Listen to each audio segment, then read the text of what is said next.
pen, ada pen. Kau ada measure nak measure? Ha. Ya. Dia sabar lah. Measure. Measure. Ha, boleh.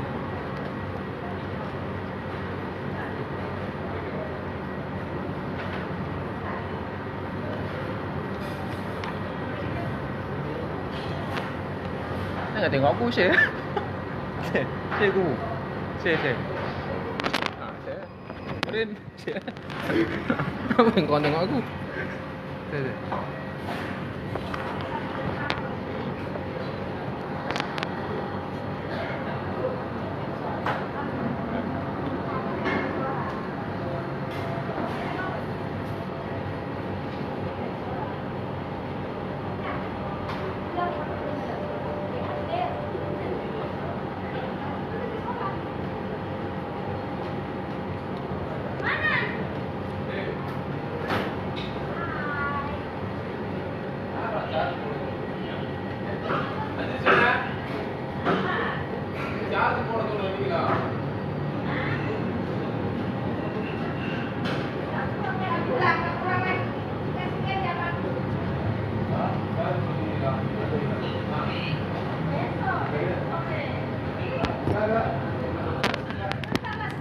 Okay, Assalamualaikum warahmatullahi wabarakatuh. Okay, ini adalah sesi kubur 4, iaitu bincang buku yang keempat lah untuk tahun ni di FS. Sesi keempat pada tahun 2019. Sesi lain pun ada, tapi ini sesi yang keempat bahasa bidang buku. Okay, Rashid Aman, boleh share dulu Rashid Aman. Share dulu, bagi rancak dulu.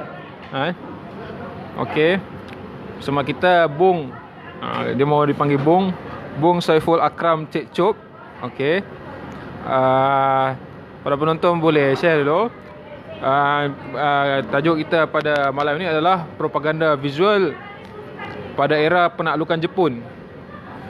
Tahun yang dikhususkan adalah pada tahun 1942 hingga 1945. Manifestasi, simbolik, retorik dan satira radikal. Hashir boleh share. Hashir. Boleh tunjuk buku sikit tak? Ni kepada mana? Okey, ini buku dia. Sekejap. Tanda. Okey. Ni buku dia. Propaganda visual pada era penaklukan Jepun. Manifestasi, simbolik, retorik dan satira radikal. Alright. Sama kita adalah penulis buku ini. Okey. Okay, sebab buku ini moderator pun baru dapat lah, belum baca lagi. Jadi kita hari ini akan mendengar kuliah daripada Bung Saiful. Okey. Mungkin tanpa celahan yang banyak sebab saya pun belum baca lagi.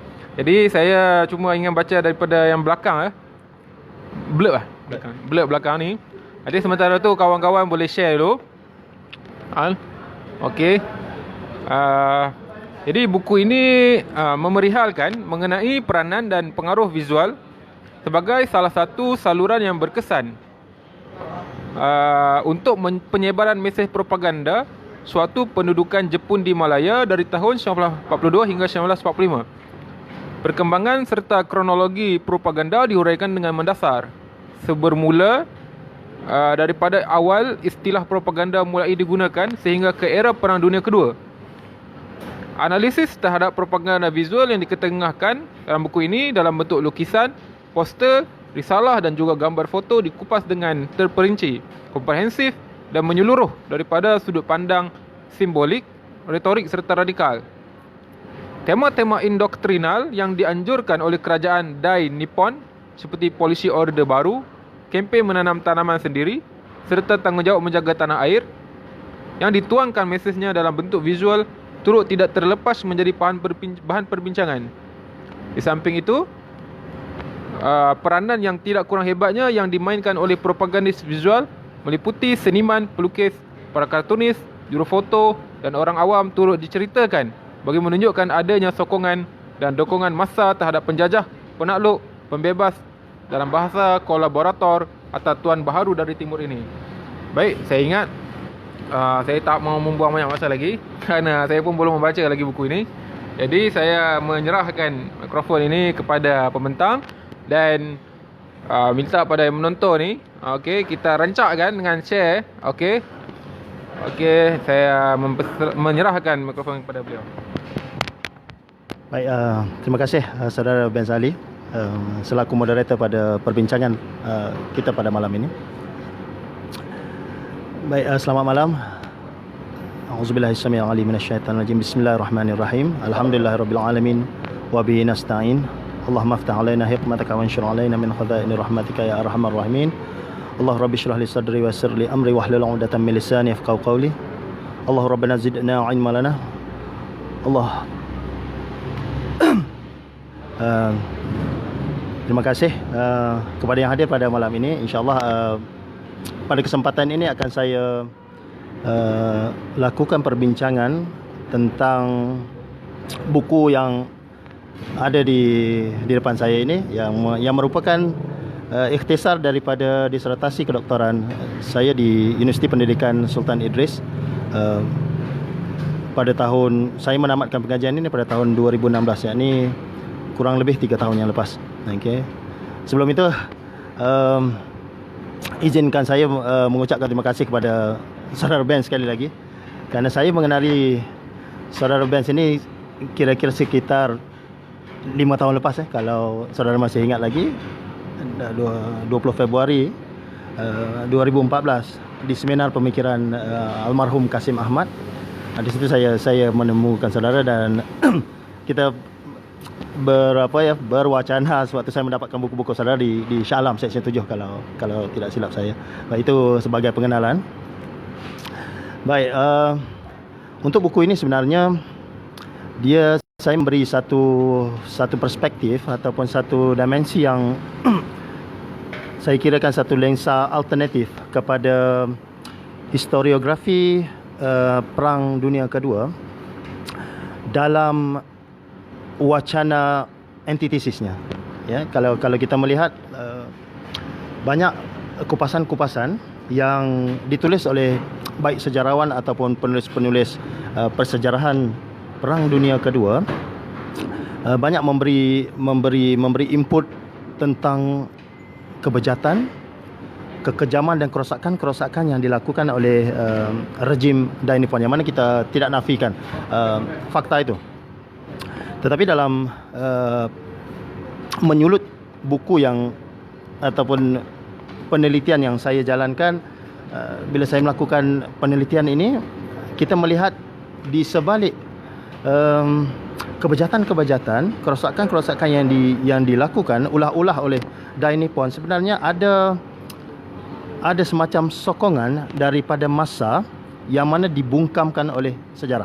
So, tugas saya sebagai peneliti dan juga penyelidik, juga di samping menyudahkan studi kedoktoran saya menggali artifak-artifak dalam bentukan visual yang memberi dokongan ataupun artifak-artifak dalam bentuk visual yang menyatakan wadah sokongan kepada, kita katakan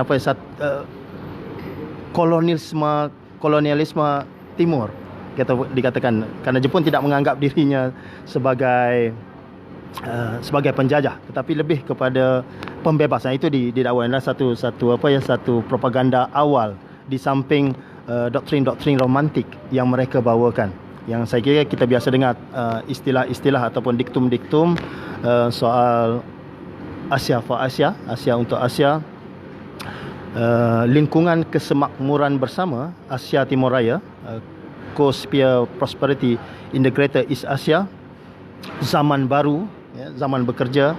Itu yang cuba dituangkan dalam bentukan propaganda. Cuma dalam konteks buku ini, saya memerihalkan ataupun saya memberi fokus kepada soal visual yang menjadi bahantara. Di samping kita melihat, kalau sebelum ini propaganda itu dituangkan dalam bentuk penulisan teks, dalam kesusastraan, juga dalam pementasan sandiwara, ataupun ucapan-ucapan, pidato-pidato yang disampaikan pada saluran radio, ataupun dalam bahasa waktu itu kita katakan disampaikan dalam bentuk tetuang udara. Tetapi dalam konteks menyudahi research ini, penulisan ini, saya melihat dalam aspek pencarian visual-visual yang mana yang terpapar pada surat khabar majalah yang menjadi mediasi utama sewaktu pendudukan Jepun. Ya, kalau dilihat sepintas lalu saya mulai penulisan ini dalam konteks di Prawacana. Kalau saya boleh bacakan sedikit, saya memberi hasrat saya dengan kehadiran naskah ini, kita dapat menambah dan juga merambah kefahaman tentang persejarahan negara pada satu era yang dikatakan penuh kacau bilau, penuh polemik, penuh konflik, full of feud and dispute. Itu untuk kita melihat dalam perimbangan di antara dua senario, dua kondisi. Okey, kerana selama ini yang dibicarakan atau yang selalu dikupas oleh sejarawan melihatkan kebejatan sahaja, dan kadang-kadang memberi semacam dokongan kepada pihak British. Tapi dalam buku ini kita melihat dalam nada yang sebalik. Okey. Sebab itu saya ada menuliskan juga, dan saya percaya tentunya ada yang akan membantah kupasan-kupasan, memberi reaksi-reaksi sebaliknya. Namun saya percaya tidak sedikit pula melihatnya dari sudut pandang yang berbeza. Jika anda menekuni keseluruhan inti buku, di situ saya memberi tafsiran ataupun memberi pemaknaan pada signal-signal ataupun syiar-syiar visual yang disampaikan sepanjang pendudukan. Yang ini dalam susur masa 3 tahun 8 bulan kependudukan. InsyaAllah saya akan bicarakan satu persatu. Di buku ini sebenarnya ada merangkumi 7 chapter, 7 bab utama, yang mana di peringkat awal saya memberikan kupasan pengenalan terhadap kepentingan visual sebagai salah satu saluran penyampaian informasi-informasi, terutamanya di waktu pecah perang dunia kedua, di mana sewaktu Jepun menduduki tanah Melayu. Dan di chapter yang kedua, di bab yang kedua, saya mengupaskan takrif-takrif dan juga inti-inti propaganda, dan saya terus memfokuskan penulisan itu kepada propaganda yang didatangkan dalam bentukan visual, yang dalam bentuk pictorial, signal-signal, tanda-tanda yang dihasilkan oleh para propagandis, para ilustrator, para kartunis-kartunis yang memberi dampak sokongan kepada penaklukan Dai Nippon. Dan to be surprised, yang mendukung pendudukan Jepun ini adalah di kalangan intelektual Melayu, pemikir-pemikir juga, yang saya rasa nama-nama ini sengaja disenyapkan dalam sejarah untuk tidak menampakkan semacam sokongan kepada takrif Dai Nippon. Dan bila saya melakukan penelitian itu, terdapat banyak sokongan, dan akan saya sebutkan beberapa tokohnya yang menjadi staunch supporter, punya pendukung tegar Dai Nippon, termasuk institusi raja. Kalau dilihat yang saya temukan dalam surat khabar yang dikeluarkan pada era pendudukan, terutama surat khabar akhbar The Malay Mail yang menceritakan sokongan raja-raja Melayu, juga di majalah Fajar Asia yang saya turut sertakan dalam naskah ini. Mereka menghadiri beberapa perhimpunan, perjumpaan, dan juga dokongan-dokongan militer, penguasa-penguasa Jepun terhadap orang Melayu di tanah Melayu pada waktu itu melalui bahasan-bahasan visual. So saya jadikan sikit dia punya kronologinya. Idea ini tercetus sebenarnya sewaktu saya melakukan perbincangan dengan guru saya di Universiti Pendidikan Sultan Idris, yang berbahagia Dr. Ahmad Suhaimi Muhammad Noor. Kalau para pendengar mengetahui beliau merupakan penulis naskah sejarah kesedaran visual di Malaya, yang mana dalam temuan beliau melalui penulisannya mengatakan yang menjadi pencetus, yang menjadi katalis kepada kesedaran visual di tanah Melayu dimulai oleh cendekiawan Islam, kalau saya nak katakan Melayu mungkin tidak tepat, yang dimulai oleh Munshi Abdullah dalam karangan Hikayat Abdullah. Di samping guru Munshi Abdullah itu menulis soal-soal pengalaman-pengalamannya bekerja dengan Tuan Thompson, di Melaka. beliau juga ada melakukan lukisan-lukisan yang menceritakan pengalaman-pengalaman seperti hukuman-hukuman yang terdapat pada era itu tahun 1849. So di situ bila saya berbincang dengan beliau sewaktu melakukan penyelidikan, Dr. Ahmad Suhaimi throw the ideas to me, menanyakan kepada saya tentang kesukaran mendapatkan bahan-bahan visual sewaktu pendudukan Jepun, dan itu menjadi saya kirakan sebagai pemula untuk saya memulakan penyelidikan, yang mana beliau dalam penyelidikannya tidak menjumpai. Juga bila saya melakukan wawancara ataupun temu bual dengan guru saya juga, Profesor Mulyadi Mahmud di UiTM, pakar kartun di Malaysia, menjadi ilmuwan kartun. Itu beliau juga menyatakan sewaktu penyelidikan yang beliau lakukan, zaman pendudukan Jepun itu terlepas daripada penelitiannya. Saya melihatkan di situ ada ruang untuk saya mencuba melakukan riset, melakukan penelitian, dan alhamdulillah hasilnya saya jumpai dan saya berjaya menamatkan pengajian itu, dan lahirlah naskah ini. Itu untuk saya kirakan mukadimah dahulu lah sebagai pengantar. So di bab yang pertama ada saya quote kalau para pembaca ataupun para pendengar yang sudah mendapatkan naskah saya, yang sudah membuat pembacaan, di bahagian pengenalan saya petik, saya ambil citasi daripada filsuf nihilis Jerman Friedrich Nietzsche yang saya lakukan transliterasinya. Apa pandangan beliau? Beliau mengatakan sejarah adalah perkara-perkara yang lepas yang perlu dibawa ke hadapan untuk kita periksai, untuk kita teliti, lantas diadili, dan tiada penghakiman yang sewajarnya melainkan hanya dengan kebenaran dan keadilan. Dan itu saya lakukan usaha ini. Juga saya memetik antara idola saya lah, Bung Karno.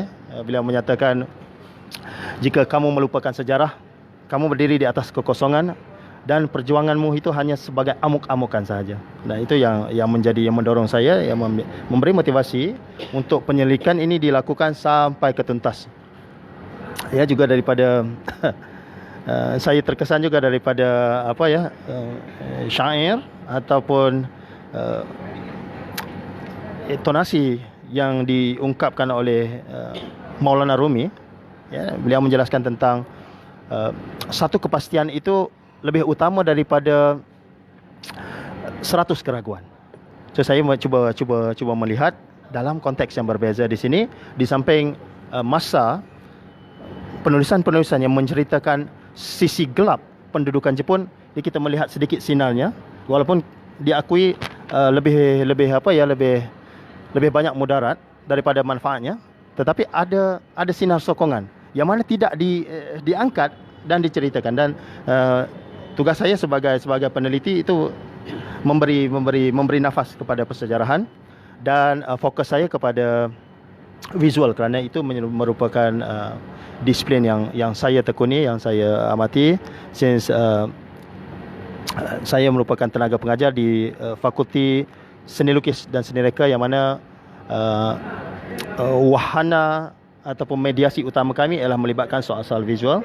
Dan dalam buku ini segala macam artifak-artifak visual, baik dari sudut kartun, posters, gambar foto dan juga ilustrasi, itu saya lakukan pemaknaannya dari sudut aspek analisis formal dan juga analisis kontekstual. Baik. So di bab yang pertama, pengenalan itu saya menceritakan secara umum kecenderungan bagaimana bermulanya visual itu sebagai satu saluran penyampaian informasi. Dalam konteks Malaysia dikatakan dalam penulisan Ahmad Suhaimi bermula di buku Abdullah Munshi, penggambaran Hikayat Abdullah pada tahun 1849, yang menjadi cetusan awal visual sebagai media penyampaian informasi-informasi. Lalu sewaktu pecah Perang Dunia Kedua, informasi tidak kalah letak duduknya sebagai satu wadah, satu medium untuk pesan-pesan propaganda itu disampaikan mengikut nada Jepun lah. Kerana kita faham suatu pendudukan, soal censorship itu leluasa. Jepun hanya mengawal selia ataupun mengetatkan pengeluaran bahan-bahan bacaan dan juga bahan dengar radio yang perlu melalui tapisan ketat, satu unit yang dinamakan Jabatan Propaganda ataupun Jabatan Diayah, yang dinamakan dalam istilah Jepun Jabatan Sendenbu. Itu mereka menyelia segala aktiviti-aktiviti propaganda untuk menunjukkan sisi bagus, sisi heroik keperkasaan bangsa Nihon ini. Okey. So pada bab yang kedua dalam kupasan saya ini, saya menjelaskan tentang asal propaganda itu sendirilah, tarikh propaganda ya. Karena kita mencari dari single radix-nya di mana perkataan atau kata propaganda itu mulai digunakan. Dan juga saya memetik daripada pandangan yang dikatakan bapa filsuf moden René Descartes. Kata beliau, membaca dan menekuni buku sejarah itu seumpama kita berbicara dengan ilmuwan-ilmuwan dari zaman lepas. So dalam konteks propaganda, daripada penelitian, daripada pembacaan sumber-sumber literatur, itu menjelaskan kata-kata awal propaganda ini dimulai pada abad ke-17, yakni pada tahun 1622. Sebenarnya satu upaya ataupun satu organisasi Kristiani yang nama organisasi itu diberi nama Congregatio di Propaganda Fit, yang mana tujuannya untuk menyampaikan nilai-nilai Kristiani kepada orang-orang yang bukan Kristian. Itu takrif awal ataupun dikatakan kata pertama propaganda itu dimulai. Nah, kemudiannya dalam konteks kita nak mengaitkan propaganda dengan visual, saya memetik satu jurnal ilmiah yang ditulis oleh Ernest Gombrich pada jurnal yang bernama The Listener dalam tahun 1939. Beliau membahaskan tentang bagaimana propaganda dalam bentukan visual sudah mula digunakan. Yang ini dalam peristiwa The Black Sith yang berlaku sekitaran abad ke-15, ini tahun ke-14 di mana ada dua orang rohaniawan itu memberi satu kritik kepada kemewahan dan penyelewengan institusi papasi, kependetaan Pope itu. So mereka melakukan ukiran kayu yang memberi kritikan dalam bentukan visual, memperlihatkan sisi asketis ataupun sisi zuhudnya Prophet Yesus, Nabi Isa, berbanding dengan kemewahan-kemewahan yang dilakukan oleh padri. Itu hanya menjadi pencetus dalam bentukan visual untuk memberitahu kepada massa bagaimana sudah berlaku keserongan institusi gereja Katolik itu terhadap penganut-penganut Kristian, yang mana mencetuskan gerakan reformasi 100 tahun kemudian oleh Martin Luther di Wittenberg. Okey. Itu sedikit sebanyak dalam chapter yang kedua di mana akar propaganda itu dimulai, dan saya cuba mengaitkannya dalam konteks visual, juga dalam konteks pendudukan Jepun di Malaya, beberapa literature, dan dalam buku ini saya telah melakukan suntingan. Saya sudah mengeluarkan takrif-takrif teknis, metodologis penelitian yang mungkin agak teknikal dengan jargon-jargon itu, saya kurangi dan saya membentuk dalam bentukan naratif supaya senang pembaca-pembaca memahamkan inti naskah ini. Okey, itu dalam bab yang kedua lah secara sepintas lalu, yang mana yang menjadi daya tarik ataupun kupasan saya kalau dapat dilihat pada chapter yang ketiga. Saya mulainya dengan penemuan propaganda visual yang pertama, yang mana kalau dalam chapter yang ketiga kalau saya dapat tunjukkan, propaganda visual yang bersiaran di akhbar.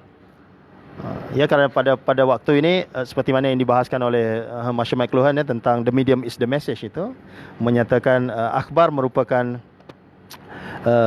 salah satu saluran media yang he coined it as the hot media itu kan. Pada waktu itu akhbar disebarluaskan dan merupakan bahan baca yang semua boleh dapatkan, semua boleh, dengan berbanding majalah dengan buku. Okay. So dalam bab yang ketiga, di akhbar Malay Mail, saya temukan satu visual yang agak ringkas sebenarnya, tetapi ini memberi cetusan ataupun trigger the first propaganda visual sewaktu pendudukan, yang mana pada visual ini, kartun yang diberi nama A New Order, yang saya temukan di akhbar Malay Mail pada tarikhnya, kalau dilihat di situ 31 Januari 1942. Okey, umum mengetahui Jepun mendarat di pantai Sabak pada detik 8 Disember 1941, dan penyerahan total Singapura, pihak British di Singapura kepada pihak Jepun pada 15 Februari 1942. Yakni visual yang ditemukan ini sebelum ketumbukan British ataupun rejim British menyerah kalah di tanah Melayu dan juga di Singapura. Visual pertama sudah dikeluarkan. Ya, kartun itu satu kartun yang simple, tapi saya tak temukan siapa juru ilustrasinya. Okey, pelukisnya, saya temukan visual ini, satu dialog yang sangat ringkas, tetapi sudah memberi nuansa propaganda pertama Jepun. Yang nama judul kartun ini pun sendiri bermaksud A New Order, yang mana antara kebijakan ataupun polisi utama rejim Dai Nippon di tanah Melayu, mereka memperkenalkan apa yang dikatakan A New Order, ataupun dalam bahasa Jepun they call it as a Shin Chitsujo.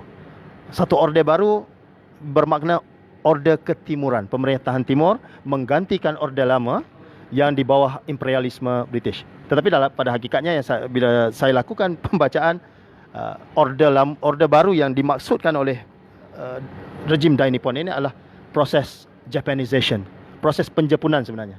Kan, kalau dilihat pada visual propaganda yang akan saya kongsikan sebentar nanti, image-image yang dilukis itu mirip kepada bangsa Nihon. Okey, so dalam visual yang pertama ada dua dialog. Dia seumpama kalau kita refleks dalam konteks persurat kabaran hari ini, ya, terutama dalam surat khabar utusan Malaysia, ya, yang nak tutup tak jadi tu kan. Ada satu kolom atau satu pojok yang dinamai senyum kambing.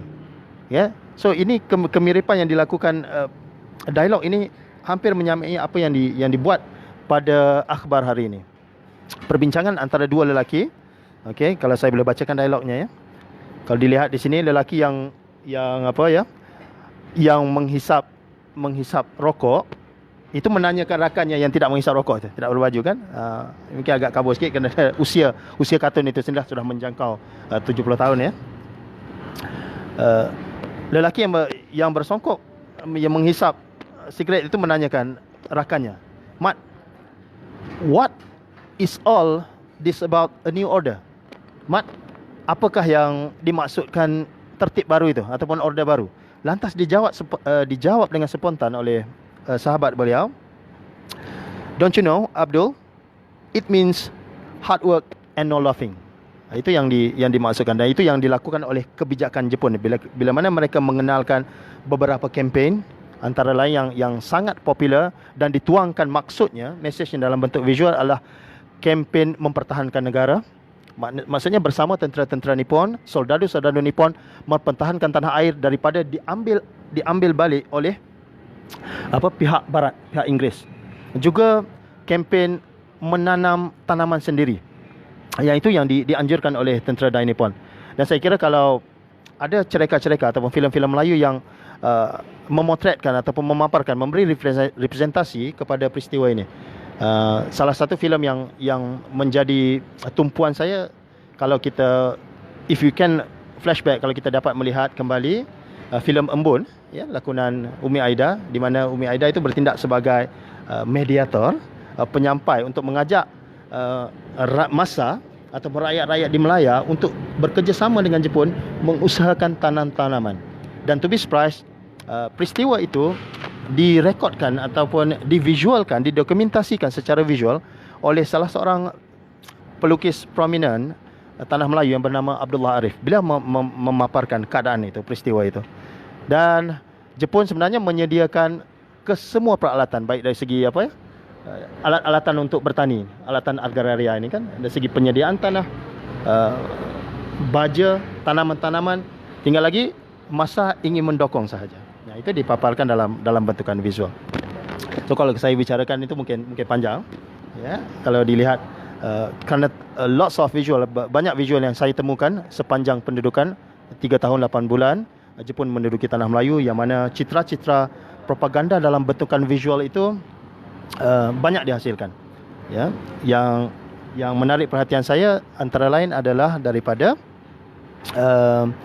Abdullah Arif, ya, pelukis cat air pertama di tanah Melayu, yang aktif berkolaborasi menjadi propagandis ataupun menjadi sendenkan kepada pihak Jepun. Mungkin saya boleh tunjukkan satu lukisan beliau pada tahun 1943. Satu ilustrasi kalau dapat dilihat di sini, beliau melukis sambutan ulang tahun Maharaja Hirohito, yang menjadi pemerintah ataupun Maharaja Empire Dai Nippon sewaktu pecah Perang Dunia Kedua. Yang mana beliau melukiskan satu keadaan yang menggambarkan dampak kedamaian, ketenangan itu kan. Sedangkan dalam konteks kita menulis sejarah, itu menyatakan sewaktu pendudukan berlaku kerosakan, berlaku kebejatan, kemusnahan yang total. Tapi bila saya melakukan penelitian di Arsip Negara Malaysia dan juga di Arsip Negara Singapura, banyak bahan-bahan bukti, bahan-bahan tulis dan juga bahan-bahan visual itu memberi gambaran yang sebaliknya. Yang Jepun sendiri menamakan tahun-tahun 1943 itu sebagai tahun zaman-zaman aman begitu. So rakyat bebas melakukan segala aktiviti. Yang saya kira mungkin sebagai aksi propaganda jugalah. Ya. Itu daripada Abdullah Arif. Beliau memberi manifestasi, melakukan representasi secara simbolik. Orang Melayu itu mendokong. Kalau dilihat daripada visual yang saya paparkan tadi, ada aktiviti kebudayaan, ya, secara simboliknya tarian zapin dalam lukisan tadi. Tetapi pada penari zapin itu mereka memegang bendera Jepun, ya, memegang bendera Hinomaru, semacam memberi dampak penerimaan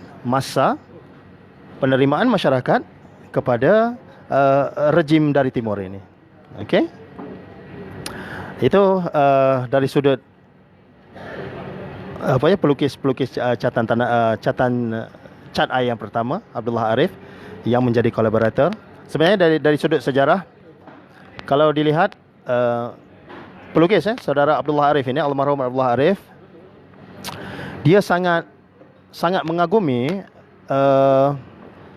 British di asalnya, ya, di mana dia menjadi salah seorang pelajar di Anglo Chinese School di Pulau Pinang, yang memberi dokongan yang sangat kuat, yang sangat utuh kepada British. Tetapi kekecewaan itu terselah bila mana pecah Perang Dunia Kedua, bila mana ketumbukan Dai Nippon memasuki setiap negeri di tanah Melayu, terutamanya bila tentera Jepun memasuki Pulau Pinang.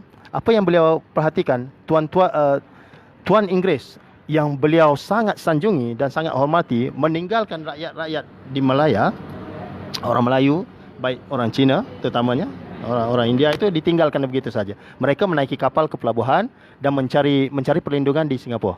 So bagi Abdullah Arif, dia rasa seperti dikhianati. So menjadi satu cetusan untuk beliau memberi dokongan dengan bakat lukisannya itu, mendokong Orde dari Timur. Itu yang beliau lakukan. Dan hal ini ada dituliskan dalam jurnal yang ditulis oleh seorang sejarawan Singapura yang bernama Lim Cheng-ju, dalam jurnalnya yang berjudul The Forgotten Legacy. Itu ditulis bagaimana kekecewaan, frustrasi pelukis Abdullah Arif ini terhadap Tuan Inggeris yang dia banggai, meninggalkan begitu saja. So dia mengambil kesempatan untuk menjadi kolaborator, menjadi propagandis kepada pihak Jepun. Itu dari sudut intelektual Melayu.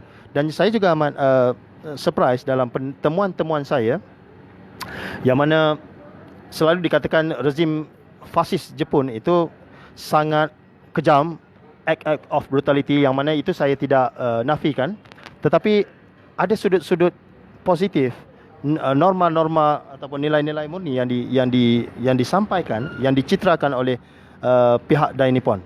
Yang mana saya kira itu tidak dikupas ataupun diperjelaskan dalam sudut historiografi persejarahan Perang Dunia Kedua. Yang mana saya jumpai, saya lakukan saya memberi makna dalam majalah Fajar Asia keluaran 27 Mac 1943 yang banyak ya, kalau dilihat inti-inti ataupun visual-visual propaganda itu banyak saya temukan pada tahun 1943 yang mana Jepun sudah establish pemerintahannya itu. Bila mana aktiviti penyucian ataupun bagi sejarawan mengetahui peristiwa Sukching, pembunuhan massal kaum Tionghoa di Sentosa di belakang mati. Mereka membunuh orang Cina dengan begitu brutal sekali. Kemudian pada Januari 1943 mereka sudah melakukan sudah menyatakan kerajaan itu sudah menerima sedikit dokongan dan sudah memantapkan pemerintahannya. Jadinya pada 27 Mac ada sambutan Maulid Rasul di Johor Bahru yang mana terpapar pada muka hadapan majalah Fajar Asia. Ditulis sebagai tatanan depan peringatan Maulud Nabi. Dan juga kalau dapat dibaca sedikit kan tentang teks hidup Islam itu.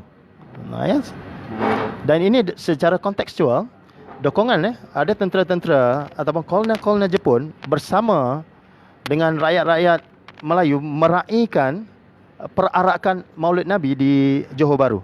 Ya, mereka menghormati masjid-masjid, mereka membuka kasut, membuka sepatunya, sepatu masuk ke masjid, yang itu dipaparkan dalam majalah Semangat Asia.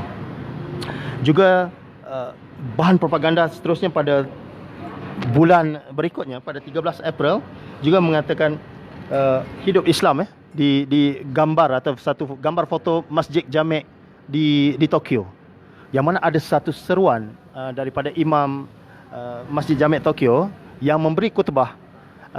Kedatangan tentera Jepun itu diumpamakan diibaratkan sebagai jihad Rasul.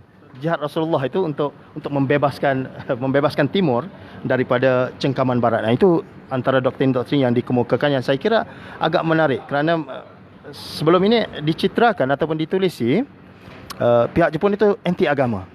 Dan bila saya baca fahaman Shintoism itu sendiri pun bersifat less dogmatic. Yang mana mereka boleh menerima, terutama orang Melayu lah, orang Islam.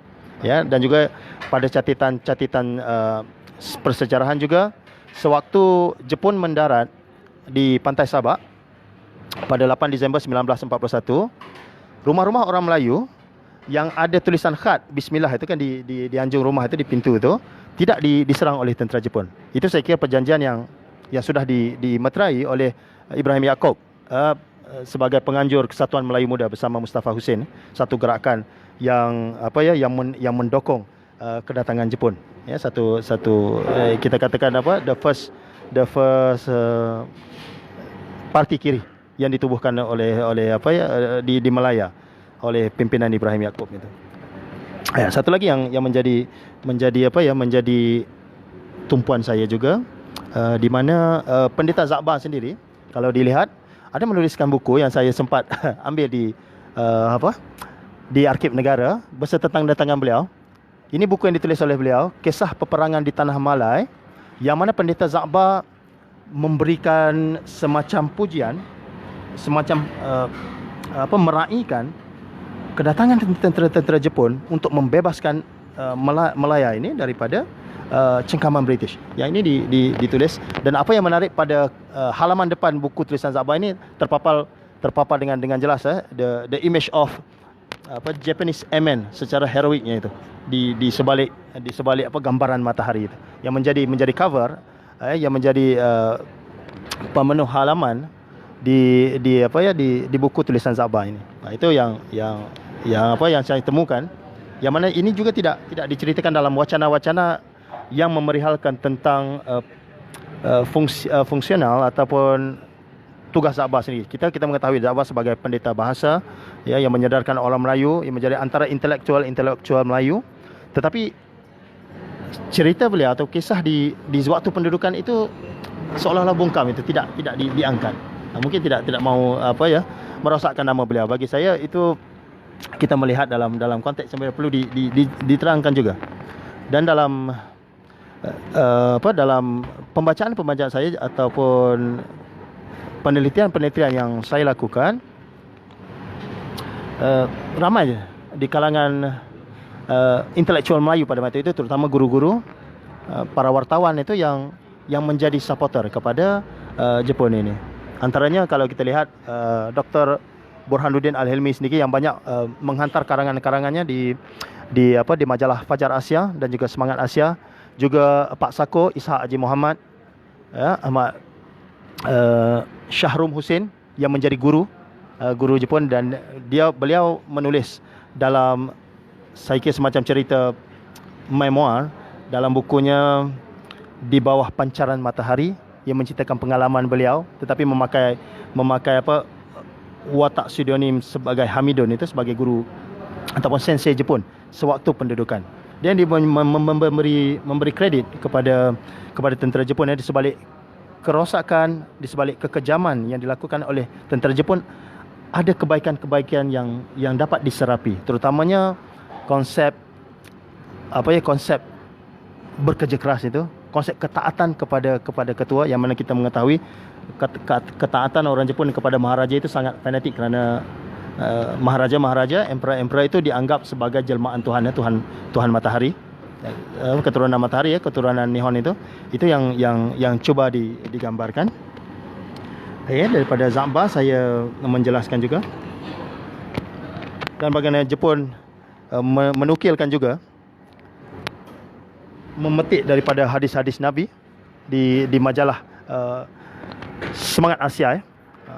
Apa yang dikatakan itu kan? Carilah ilmu, kerana ilmu menyanggupkan orang membezakan mana yang baik, mana yang salah. Ilmu menyinari jalan ke arah langit. Ialah sahabat kita di gurun pasir, dalam pergaulan dan dalam kesunyian. Ialah pemimpin kita menuju bahagia. Ialah pembantu kita dalam penderitaan. Itu yang dipaparkan dalam majalah Semangat Asia, yang saya lakukan penelitian, saya buat bacaan juga di samping surat khabar yang dijelaskan di sini ya. Sebenarnya banyak visual yang memaparkan bagaimana lunaknya Jepun terhadap anak-anak. So cuba soal-soal propaganda ya, soal-soal visual itu cuba dituangkan, dan para pelukis-pelukis pada waktu itu mereka aktif berpartisipasi ataupun menghantar karya-karya yang termuat di majalah Semangat Asia, terutamanya majalah Fajar Asia dan juga majalah Suara Timur. Itu tiga majalah yang beredar sewaktu pendudukan Jepun. Juga pada surat khabar utama seperti The Malay Mail, The Malay Simpo ataupun Kemajuan Melayu dalam bahasa Melayunya, The Shonan Shimbun, Warta Shonan. Waktu itu Jepun melakukan proses Japanization. Mereka menggunakan tahun Showa. 1942 dijadikan tahun Showa 2602.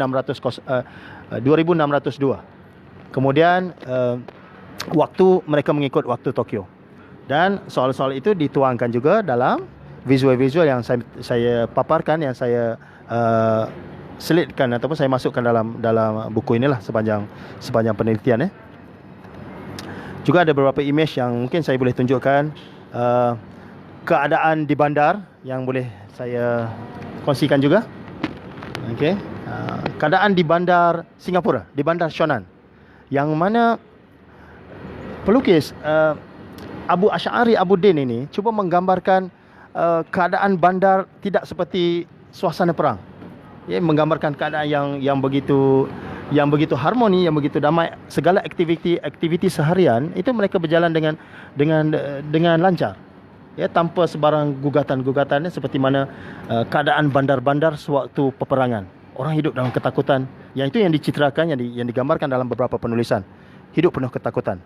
Ya, memang saya akui soal itu. Tetapi di beberapa bandar itu tentang kesengsaraan itu tidaklah seteruk ataupun tidaklah sekejam yang digambarkan. Bila mana saya membaca teks-teks yang wujud, yang ada pada waktu itu di arsip negara di Malaysia dan juga di Singapura, juga dapatan carian di arkib Jepun sendiri di Tokyo. Mereka menjelaskan soal-soal kedamaian, aktiviti pementasan panggung di pentas-pentas terbuka itu dijalankan dengan damai dan dimanifestasikan, dijelmakan dalam bentuk lukisan-lukisan itu. Ya, itu terpapar dalam persurat kabaran mereka lah. Okay. Alright. Itu antara lain ya. Dan juga mungkin saya boleh tunjukkan juga tentang poster-poster yang banyak menempati bangunan-bangunan sekular, terutama di pejabat-pejabat, di madrasah, di masjid dan juga di sekolah-sekolah. Yang antara satu poster yang terpelihara dan saya sempat melihatnya di Arkib Negara ya, satu poster galakkan mempelajari bahasa Jepun. Ini juga yang menjadi perhatian yang ramai tidak mengetahui. Jepun menubuhkan Nippon Gaku, yakni sekolah-sekolah Jepun, kerana mereka melarang masyarakat bertutur dalam bahasa Inggeris kecuali bahasa Melayu dan bahasa Jepun. Jadinya para pelajar, anak-anak sekolah yang mengikuti pengajian di sekolah-sekolah Jepun, Nippon Gaku, kerana mereka menutup sekolah Inggeris, so seusai pengajian, tamat pembelajaran, anak-anak itu diberi satu tin, dikatakan satu kopi beras kepada setiap rumah. So ada semacam kontradiksi kepada penceritaan yang mengatakan hidup di zaman Jepun itu kadang-kadang sengsara atau peritnya setengah mati kerana sukar untuk mendapatkan beras. Ya, para pelajar, juga tulisan ini ditulis oleh saudara Indrajaya Abdullah dalam tulisan bukunya tentera Melaya di Tanah Melayu itu menceritakan tentang bagaimana kecukupan beras ini, kerana Jepun menganjurkan kempen menanam tanaman sendiri, dan dicitrakan, dilukis oleh seniman Abdullah Arif. Kerana orang mengatakan zaman itu zaman ubi kayu. Tetapi di beberapa tempat makanan itu tidak sulit untuk didapatkan. Ya. Saya tunjukkan sedikit bagaimana Abdullah Arif mengolah persetujuan. Ilustrasi yang dilukis oleh Abdullah Arif pada 11 Oktober 1942. Ini visualnya. They are growing more food. Ya, aktiviti penanaman padi rancak dijalankan, yang mana benih-benih padi, tanah-tanah dan juga peralatan untuk pertanian itu dibekali oleh rejim Jepun itu sendiri. Dan mereka juga membuka tanah baru di Pulau Karimun sebagai Shonan 2 di Karimun di Indonesia. Ya, itu antara lain visual-visual yang saya temukan yang memberi sokongan, yang memberi dokongan kepada Jepun. Ya. Ada beberapa bandar yang tidak begitu terkesan oleh pendudukan, terutamanya orang Melayu ya. Orang Cina kerana peristiwa ataupun kesan sejarah mereka berkonflik dengan Cina yang dinamai Perang Sino-Japanese War pada tahun 1937, yang mana bila mereka menduduki tanah Melayu, orang-orang Cina itu dibantai juga oleh tentera Jepun dengan brutal. Tetapi bagi orang Melayu itu mereka sedikit lunak, ya, dan mereka memberi mereka beranggapan Jepun sebagai abang kandung dan orang-orang Melayu di Malaya itu sebagai adik-adiknya. Ya, itu juga dijanjikan oleh Bung Karno di Indonesia. Ya, kalau di Indonesia, yang antara ilmuwan cendekiawan yang menyokong pendudukan Jepun selain Bung Karno adalah Muhammad Hatta, juga ulama progresif mereka, Buya Hamkas itu sendiri banyak menulis dalam majalah Semangat Asia dan Fajar Asia yang saya temukan, juga termuat tulisan-tulisan Buya Hamka yang memberi dokongan, yang memberi semacam apresiasi kepada kedatangan Jepun di tanah Melayu. Tetapi Hamka meralat kembali dalam buku beliau, buku autobiografi yang beliau tulis, Kenang-kenangan Hidup, antara penyesalan besar dalam hidup beliau adalah sedikit terpengaruh dengan janji-janji dan andaian Jepun, sehingga beliau pasca perang itu dipulaukan oleh masa kerana dianggap sebagai tali barut dan juga kolaborator Jepun seperti Soekarno di Indonesia.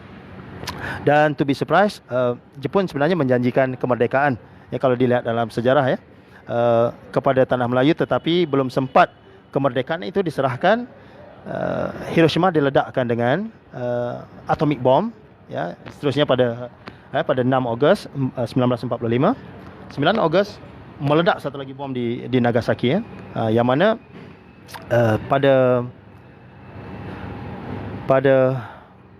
kalau tidak silap saya lah 10 Ogos ada pertemuan di Vietnam dengan Bung Karno dengan Major Terauchi yang memberi pengabsahan ataupun dekret bertulis untuk kemerdekaan Indonesia.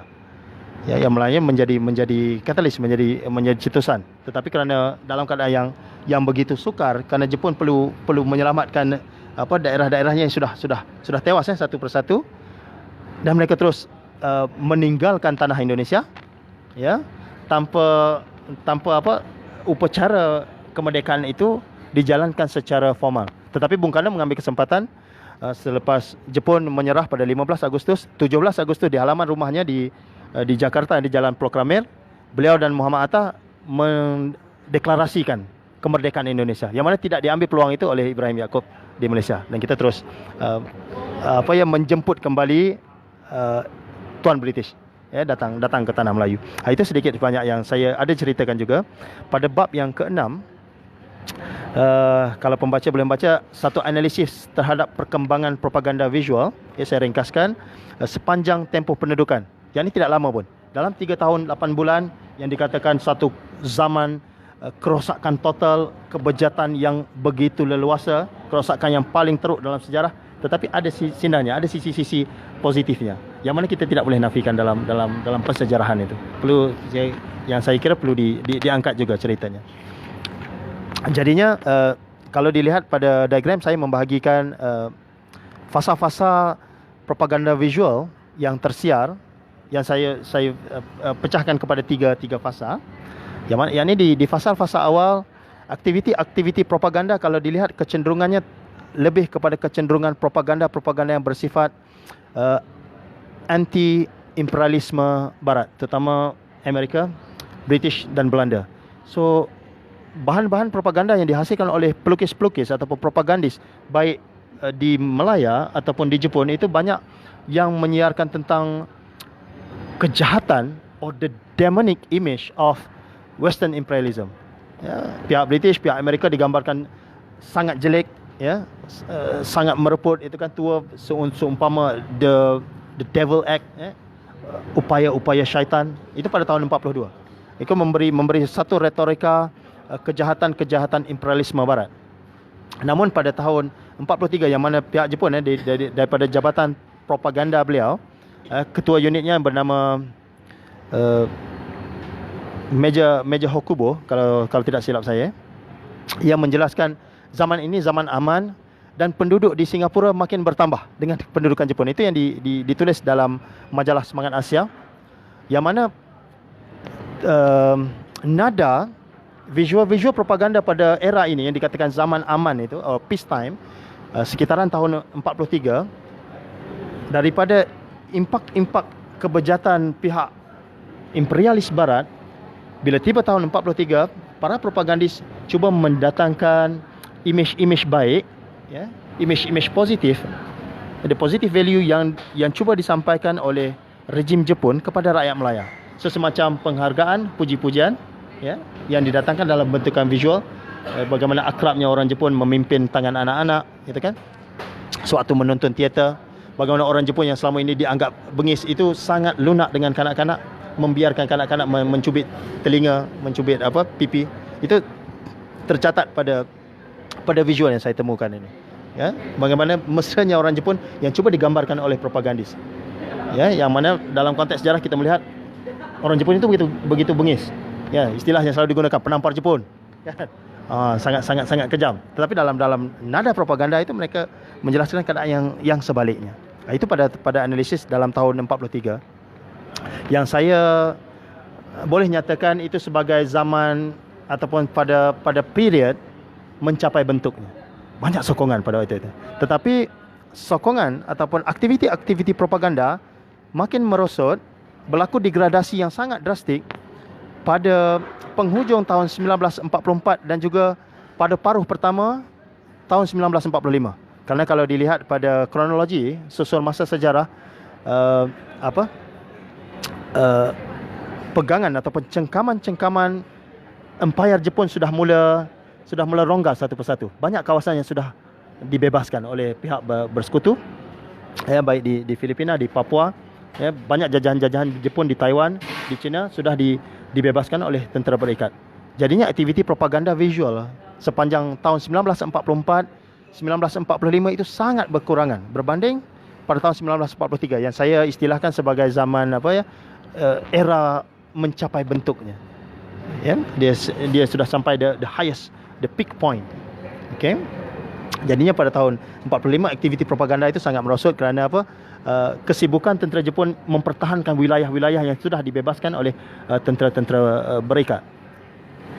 Lalunya aktiviti propaganda itu terus saya gambarkan zaman kemerosotan dan zaman ia mulai hilang bentuknya. Sudah tidak ada aktiviti-aktiviti propaganda. Ya, berita-berita juga cuba memanipulasi tentang perang ataupun kemenangan, kejayaan masih berpihak kepada Jepun, sedangkan hakikatnya sudah berbeza pada waktu itu. Ya, Jepun sudah mengalami kekalahan yang total, sehinggalah saya kirakan kemuncaknya bila meledaknya atomic bomb di Hiroshima, ya, tanggal 6 Ogos itu menyebabkan mereka terpaksa menyerah tanpa syarat, ya, kerana ugutan pihak berikat itu sangat menakutkan pihak Jepun juga.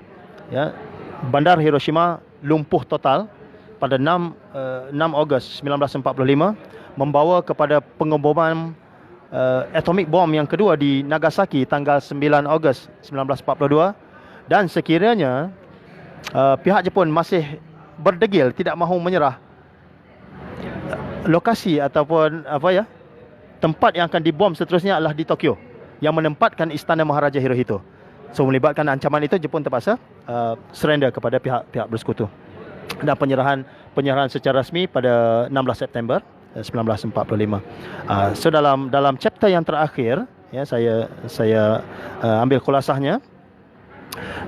Di samping pendudukan, kita melihat kebejatan, kerosakan, tetapi Jepun meninggalkan satu semangat semangat menuntut kemerdekaan.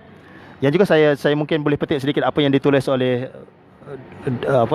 demonstran yang aktif di Indonesia, Suzuki dalam bukunya Zaman Peralihan. Apa beliau menulis, sifat-sifat kolonialisme itu berubah dengan cepat setelah tamatnya Perang Dunia Kedua. Maksudnya ada upaya-upaya untuk menuntut kemerdekaan, baik di tanah Melayu ataupun di negara tetangga Indonesia. Ada gerakan-gerakan kemerdekaan, gerakan nasionalis yang semakin menebal menuntut kemerdekaan. So, buktinya yang paling dekat yang saya tulis dalam kesimpulan, pada tarikan kesimpulan buku ini, setelah Jepun menyerah dan tamatnya Perang Dunia Kedua, beberapa buah negara di benua Asia memperoleh serta menikmati kemerdekaan. Indonesia antara yang terawal lah, kerana Negara Kesatuan Republik Indonesia mendeklarasikan kemerdekaannya pada 17 Ogos 1945. Kemudian pada 17 Ogos 1947 India mengisytiharkan kemerdekaannya, ya, dengan kempen-kempen yang dijalankannya oleh nasionalisme India juga dengan bantuan Jepun. Pada 17 Ogos 1947, pada tahun berikutnya 4 Januari 1948, negara Burma mencapai kemerdekaan. Dan yang terakhir di tanah Melayu, kita mengisytiharkan agak jauh juga kan dia punya rantai waktu itu. Tahun 31 Ogos 1957 kita bebas daripada cengkaman British. So, antara dampak kependudukan Jepun, adanya satu usaha inginkan kemerdekaan daripada kolonialisme. Dan sewaktu wacana-wacana saya di Indonesia pun saya membahaskan soal ini. Indonesia di bawah cengkeraman Belanda yang sangat lama, selama 350 tahun, dengan kemasukan tentera Jepun, dia menjadi semacam katalis membebaskan Indonesia daripada ketumbukan Belanda yang pada waktu itu agak sukar untuk dikalahkan. Banyak perang-perang yang dicetuskan oleh Pangeran Diponegoro dan beberapa nasionalis Indonesia cuba membebaskan tanah Indonesia daripada cengkeraman Belanda, tetapi tidak berhasil. Tetapi dengan kemasukan Jepun, itu semacam memberi laluan, kerana mereka sudah berjaya menghalau Belanda seperti mana mereka menghalau British di tanah Melayu. So Indonesia dibebaskan oleh Belanda. Bila mana Soekarno mengisytiharkan kemerdekaan, Belanda ingin datang kembali tapi mereka melawan. Sampai mendapat kemerdekaan penuh pada tahun 1949 di bawah dekret revolusi.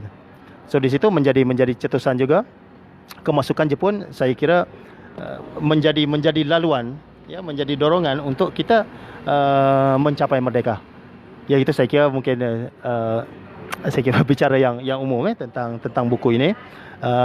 Bagi mereka yang ingin mengetahui dengan lanjut pentafsiran, pemaknaan, inti-inti propaganda yang saya tuangkan dalam buku ini, bolehlah mendapatkan buku ini dan juga membuat pembacaan. Yes, saya ucapkan terima kasih kerana sudi mendengar, dan mungkin ada apa-apa pertanyaan yang kita boleh komentarkan, ada argumen-argumen ataupun dialog-dialog yang saya sudi mendengar dan saya cuba merespon sekadar yang saya mampu. Okey, terima kasih Saudara Ben. Kepada Saudara Bung Saiful. Itu pun sekali lagi kan. Kali nak tepuk kan. Okey. Okey. Baik, penonton pun boleh tepuk juga. Okey. Okey, kalau penonton yang khusyuk mendengar ni, kalau ada soalan boleh bagi soalan. Yang dekat sini pun ya, ada. Pak Engku ada. Ada nak ditanyakan yang saya boleh jelaskan. Syed ada soalan? Kalau kita melihat sejarah konteks yang berbeza sedikit kan. Belah kiri tu, Erin. Udah ada soalan? Erin. Tanya penonton pula. Penonton dia tengah fikir. Okey. Dia suruh tanya kau. Okey. InsyaAllah. Ya, saudara, saya ada 4 soalan. Okey. Yang pertama, kegunaan media di zaman Jepun. Bagaimana saudara melihat, sebab tadi cerita tentang elemen yang dipropagandakan, iaitu keamanan dan agama kan.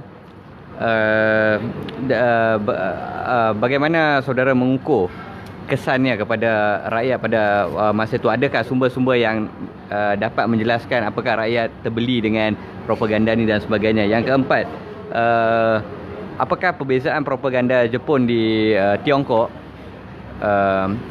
Tiongkok dijajah kan 1937. Ya, dan di sini ya, yang ketara dan kes-kes yang terperinci yang saudara sendiri tahu. Yang keempat, adakah propaganda dalam bahasa Tionghoa dan Tamil? Dan selain daripada apa tadi, keamanan dan agama, ada tak elemen-elemen kemajuan yang lain, contohnya infrastruktur? Jepun menggunakan propaganda visual dalam menyatakan bahawa kami akan membina infrastruktur yang baru dan kami akan dan itu akan menjadi basis kepada kemajuan ekonomi dan sebagainya, ya. Baik, terima kasih saudara. Dan satu soalan yang saya kira agak bagus juga untuk saya komentari, untuk saya memberi respons, ya. Yang pertama itu soal yang dikatakan respon penduduk, ya, bagaimana saya mengukurnya. Kerana kajian ini saya melibatkan penelitian teks, yang mana semacam, kalau dalam bahasa mudahnya, ibarat saya merasuk ke zaman itulah. Kerana rumah kedua saya suatu penelitian itu, boleh saya katakan saya di Arkib Negara lah, baik di Malaysia ataupun di Singapura. Dalam beberapa waktu saya membaca naskah-naskah yang diterbitkan terutama dari pihak Jepun, dan juga respon-respon rakyat kepada kebijakan-kebijakan, kepada polisi-polisi New Order. Adakah rakyat mendokong atau sebaliknya? Kerana itu soalan yang dilontarkan suatu saya diuji suatu viva presentation, bagaimana diukur itu? Adakah sokongan ataupun rakyat ni takut kerana dihukum, ya, kerana hukumannya itu sangat brutal, ya. Hukuman kepada mereka yang menjarah, lutut itu dipotong kepala, dan kepala itu disusun, ya, di beberapa tempat utama untuk sebagai pengajaran, ya. Ini hukuman orang yang ingkar kepada ketumbukan. Okey. Untuk menjawab persoalan itu, Jepun menganjurkan beberapa kempen, yang mana ini yang saya bacakan dalam teks, kerana di samping propaganda yang dihasilkan oleh baik propagandis yang sudah dilantik komisen oleh pihak Jepun seperti saudara Abdullah Arif, juga Jepun pada waktu itu dia membuka semacam peluang ataupun ruang untuk menambah pendapatan. So dibuka untuk rakyat berkolaborasi atau menghantar karya-karya yang mana diberi hadiah. Sekiranya karya itu terbit, terutama lukisan-lukisan oleh Abu Asy'ari Abuddin, saya banyak jumpai di majalah di surat khabar Malay Simpo. Sebila mana suatu image ataupun suatu kartun propaganda disiarkan, Jepun akan memberi hadiah setinggi $15. Pada waktu itu saya kira sangat mewah untuk masa untuk kadar pada waktu itu. Dan to be surprised bila saya membaca sambutan yang dihantar oleh masa pada waktu itu sangat melampau-lampau, sehingga Jepun terpaksa dalam dilema untuk melakukan pemilihan. Kerana sambutan itu sangat menggalakkan dari sudut inilah, kerana diberi ganjaran duit. Dan juga sokongan yang seterusnya, yang kalau kita lihat dalam unit-unit tentera ini yang saya cuba highlightkan, dalam unit-unit tentera Jepun ramai kita katakan apa istilahnya, saya terlupa istilah basis militer itu, yang mana yang mendaftar untuk menjadi sukarelawan tentera Jepun, baik di tentera laut ataupun tentera darat, Nippon Gaku, Shonan, saya lupa namanya. Okey, yang mana yang direkrut itu adalah tentera-tentera di kalangan orang Melayu. Di samping mereka itu akan terselamat dari dihantar ke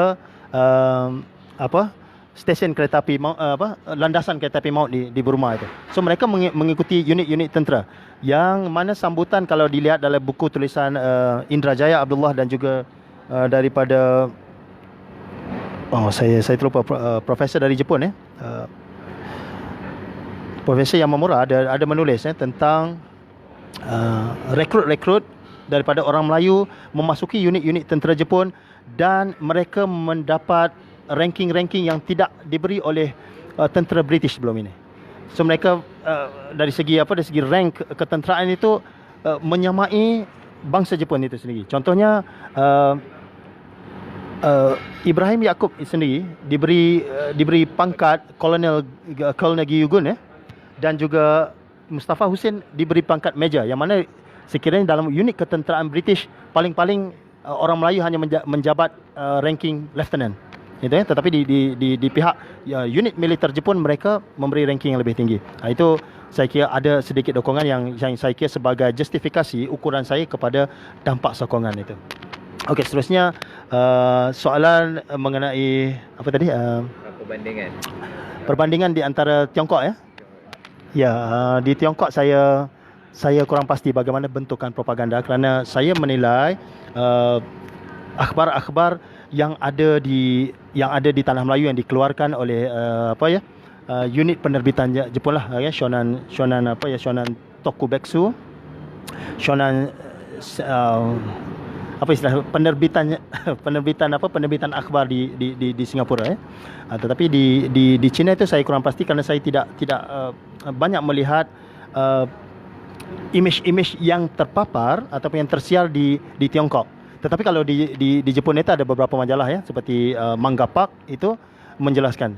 Kadang-kadang dia menggunakan satu karakter yang sangat keanak-anakan juga. Kalau kita lihat budaya Jepun kan yang tebal dengan kawaii itu kan, tentang kecomelan itu kan. Mereka menggunakan watak Fukuchan sebagai mediasi penyebaran propaganda. Tetapi di Tiongkok ini saya kurang jelas bagaimana propaganda itu terhasil, kerana kebejatan itu sangat leluasa. Cuma untuk menjawab itu, saya kira adalah satu dua visual propaganda yang menyangkut Tiongkok yang tersiar di majalah di surat khabar Shonan Shimbun. Contohnya kalau dilihat pada kartun Chungking Plight, nasib Nanking itu kan, bagaimana nasibnya. Ini yang menjurus kepada propaganda yang dihasilkan oleh agensi Dome di Jepun, di Tokyo, tetapi dihantar kepada akhbar-akhbar di tanah-tanah jajahannya. Dan juga mungkin satu lagi dalam ingatan saya, saya cari sikit. Kalau dilihat di halaman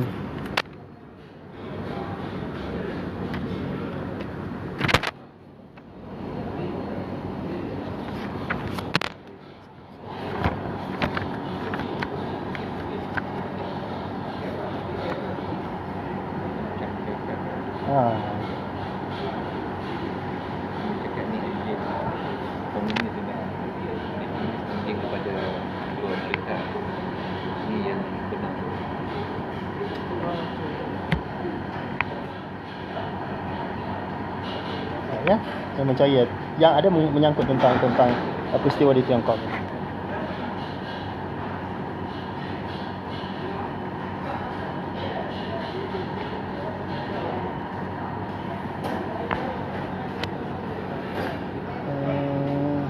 Ini tersiar di majalah Semangat Asia.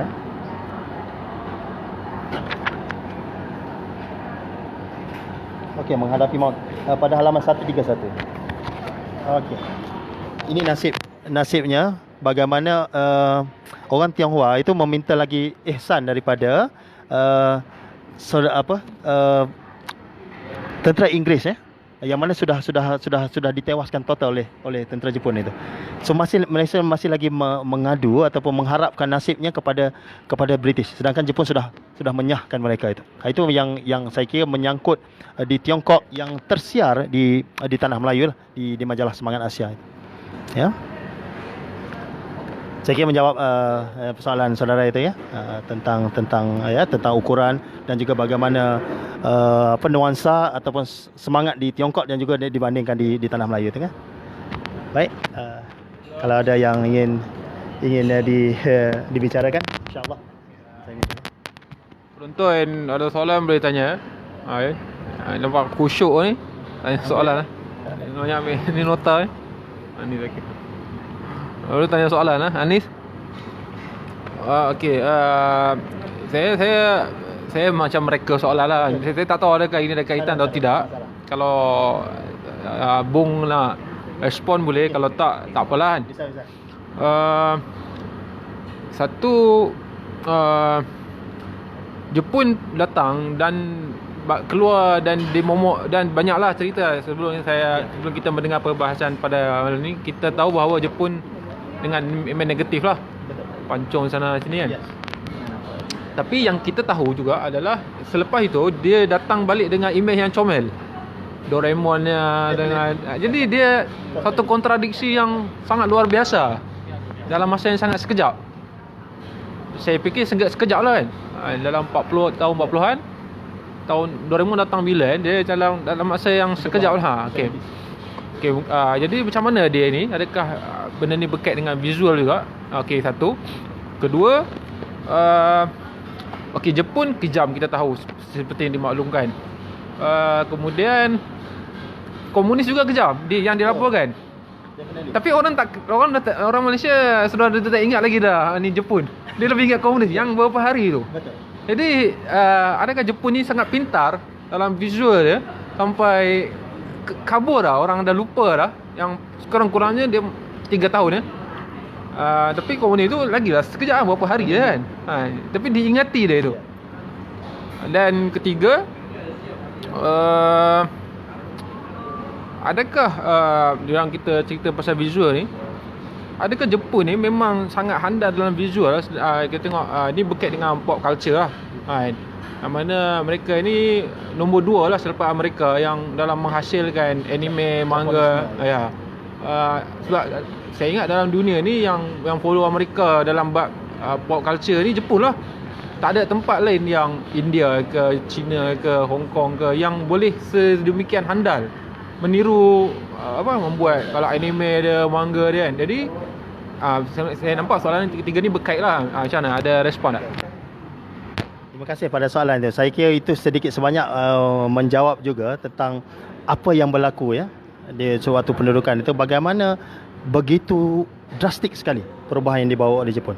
Yang pertama, kita mungkin melihat dari segi survival ataupun bangsa Nihon itu sendirilah, yang itu juga dikupas banyak oleh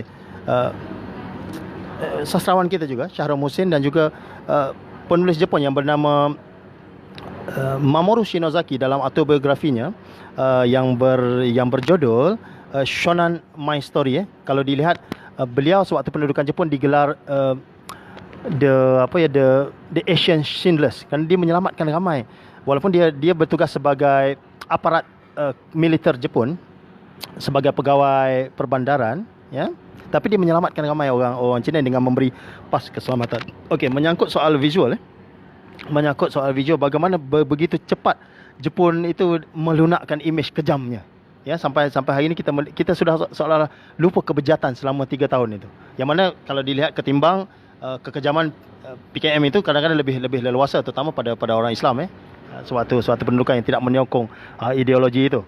Walaupun ada unit regimen ke-10, tetapi sekadar aparat regimen-regimen yang lain.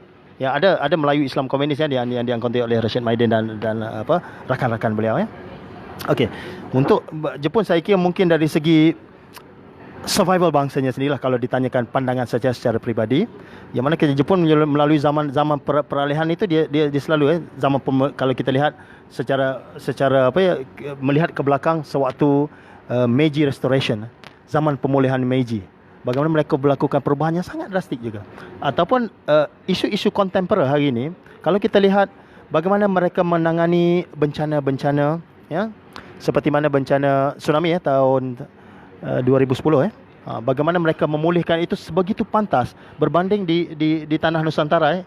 Aceh diserang tsunami, kadang sampai hari ini dari segi pembangunan baru kita nampak recovery-nya. Tetapi di Jepun kurang masa setahun itu mereka boleh melakukan pemulihannya dengan memberi terapi kepada warga tuanya, diciptakan robot-robot itu kan secara pseudonya, kan?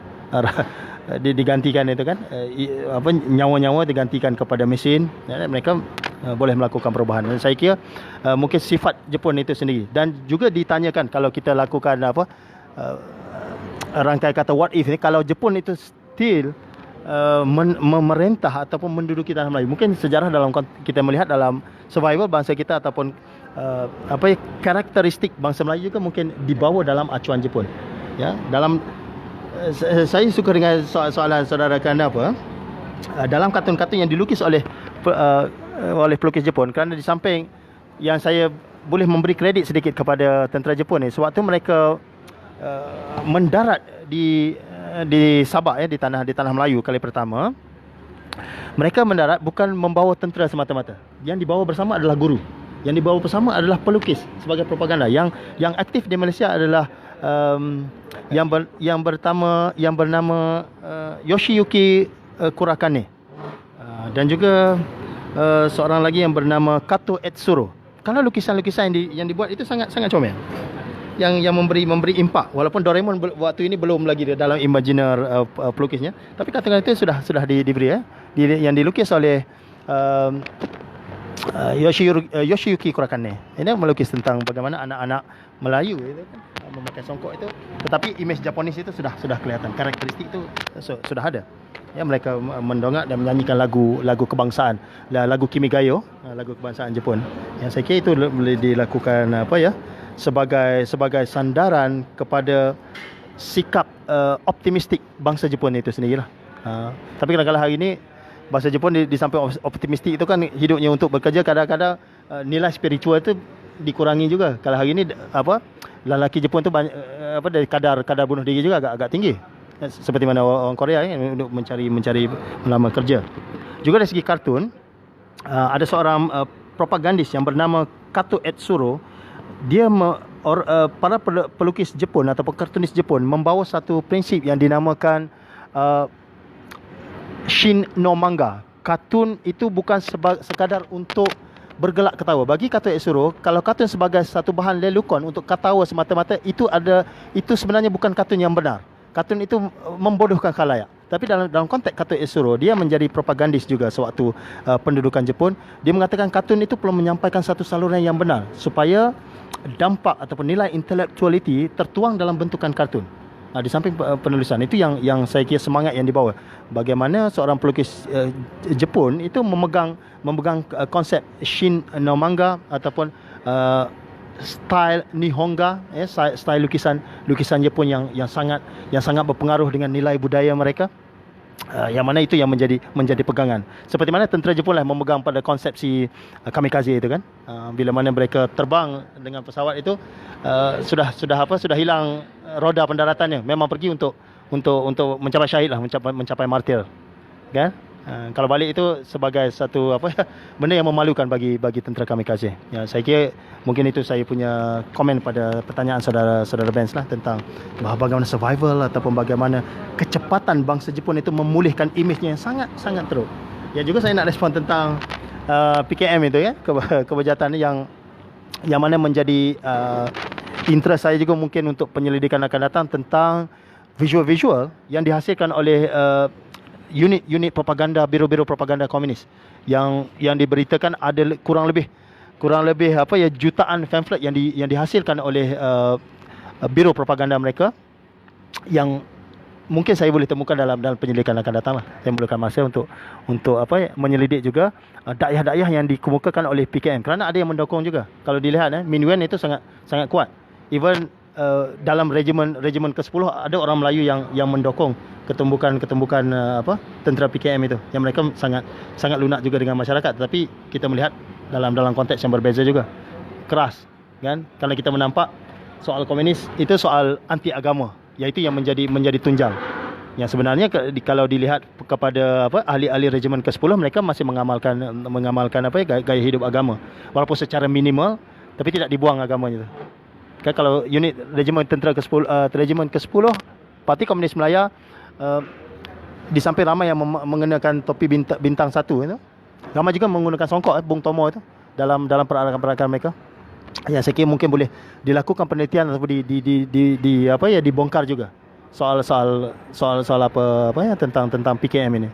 Tetapi di Malaysia kan soal itu menjadi sensitif kan. Bila kita menyentuh soal PKM itu, berlaku banyak feud, banyak pertelingkahan. Jadi saya kira mendapat memuaskan hati saudara. Okey, sebab penonton ni dia orang tengah lama merenung soalan ni. Jadi belah kanan kiri dia ada soalan, saya bagi ni. Okey ada. Okey, baik. Soalan saya ni mungkin panjang sikit. Macam mana nak explain soalan ni? Macam ini, nama pun propaganda kan, visual ni. Jadi visual ni yang dicantikkan di dalam buku ni, semuanya yang tentang menyokong Jepun, perkara-perkara baik dan sebagainya. Adakah manuskrip, adakah artikel-artikel ataupun manuskrip yang menyokong apa-apa yang dilukiskan ini, dia benar-benar berlaku sebegitu? Ataupun dia memang propaganda saja, sedang dibawa pelukis kan dari sana untuk menceritakan sisi-sisi ini.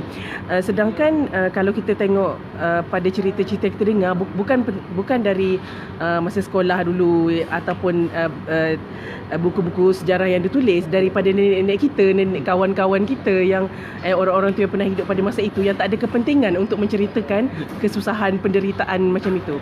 And then lagi satu, ada tak lukisan-lukisan visual lain yang bertentangan dengan yang ini, yang saudara jumpa ataupun tak ada? Okey.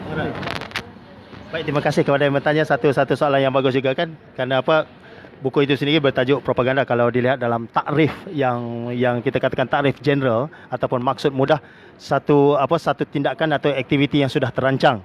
Dan kebanyakan bila disebutkan propaganda, banyak terkait dengan satu konotasi negatif yang merancang perkara yang sebaliknya, berlaku proses brainwashing, proses indoktrinasi.